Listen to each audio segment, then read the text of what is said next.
born from a society that could only see things they remembered, constantly reappearing, burying you in my mind, bringing a hole inside my memory where I place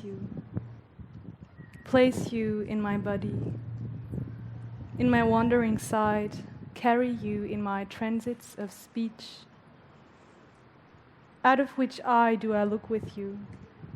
Falling asleep in a landscape, something might be wrong, and when the dog barks, falling asleep, I leave you to my body. I have your trees, you have your plants, your nightly sun in me. A voice as a sound to the birds when they bring their ideas to the day, prepares bodies into dolls. Jane Doe herself prepares displays, reenacts the people on themselves. How the relatives gaze lose a side of their person, so that only the body dies.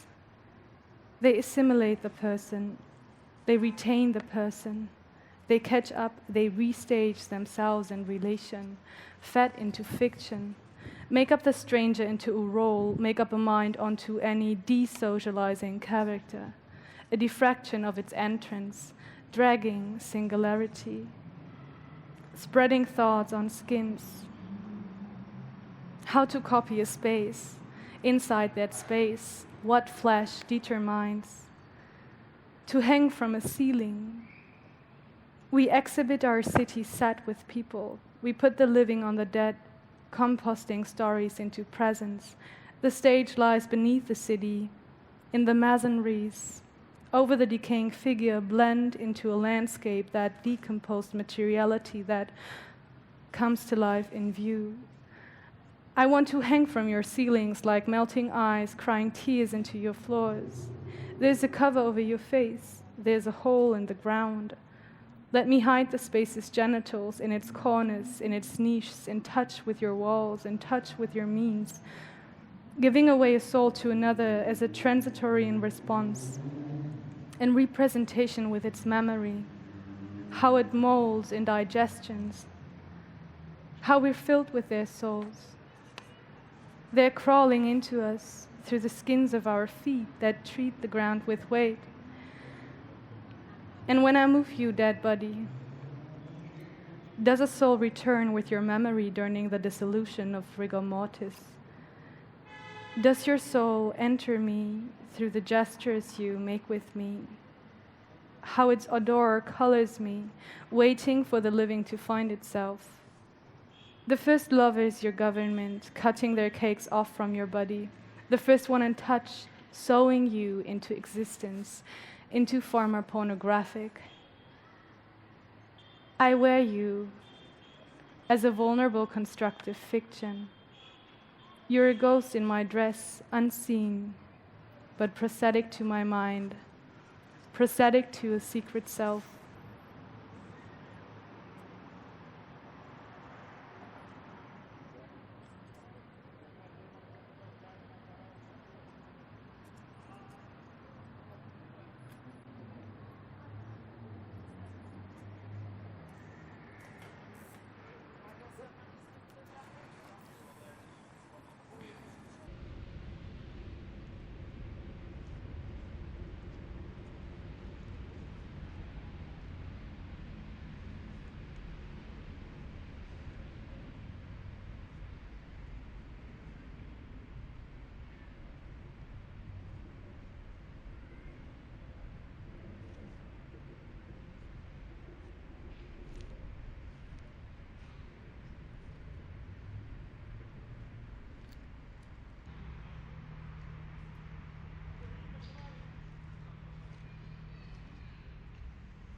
I need Doe to shadow me, to protect me, by peering into her rotting fiction. Everything here smells like dead organisms. The people working here start to smell like them too. Their plants are fake, dummies from plastic. When the director of a neighbor's funeral home died, his assistant started watering the flowers until they were flooding the space. He laughs. Today his dog took a shit under them. Since I understand that I'm causing confusion here related to my gender, feel free to approach me with she, her, and please call me Doll. He laughs. Behind his desk, with his huge wide mouth, and pulls his eyes open. Doe? Like Jane Doe? Like all the unidentifiable anonymous dissidents in the US are called? Yes. He just killed me in this very moment and gave me her name. She laughs and smells the dissidents on him, on her, on the old wooden furniture, on the carpet floor, and on his dog that is silently sitting next to her feet every time she stands still for a moment. She stretches her arm out to him. He takes her hand. My name is Doe. Jane Doe. Signed by his handshake, they laugh. She leaves. We couldn't change her position. Sometimes you can warm them up and shape their postures, like lay the legs straight and put their hands to the front. To make everybody fit into the box. Her body is turned to a fetal position. Sometimes you would need to break bones to change their posture. But yeah, we try. We don't want that. She looked at the body, almost caressing its head, as if she would have known her. An unattached familiarity. You know, some huddle up when they die. The dead body is one to compare you with. It's lying in front of you, more similar to you, because the person is seemingly gone, as if the enlivened brings the difference, makes it singular. Jane Doe's waiting for its response to her gaze, is waiting for it to see her annoyed by her own use of its display. Everyone here is working fast. Speed helps them encountering the dead without calling it into question. I am slow, Jane Doe thinks, but Ja is secretly thankful for the easy ignorance of speed. Jane Doe starts to not recognize their smell of a loss of a role anymore, like losing knowledge about my own smell in becoming her. She draws closer and closer to the bodies, with lost horror at an absent but tempting curiosity at the backward glimpse of a landscape. Jane Doe closes its mouth by threading a yarn through its jaw. Then she sticks it together with a glue. Like a paste of honey, she greases it between the lips and gesticulates the lips together with her fingers, almost like a gesture of taking speech away.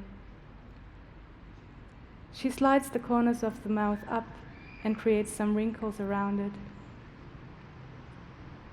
Remembering that facial expressions involve foldings of skin, lifting and raising the cheeks, shaping response to her actions on its face, letting its memory of him and deception of a modified expression tell an apparent joy of her treatment.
Jane Doe is not a name.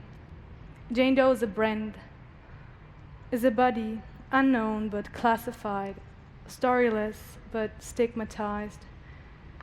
The only thing she stays to be if she loses biography, if she loses her actors, if she rejects their fictions, can she, a body as a landscape, a base be telling back a gaze, sculpting responses they gesticulate on her, how they're grabbing their own hands and reaching out to their lived stories.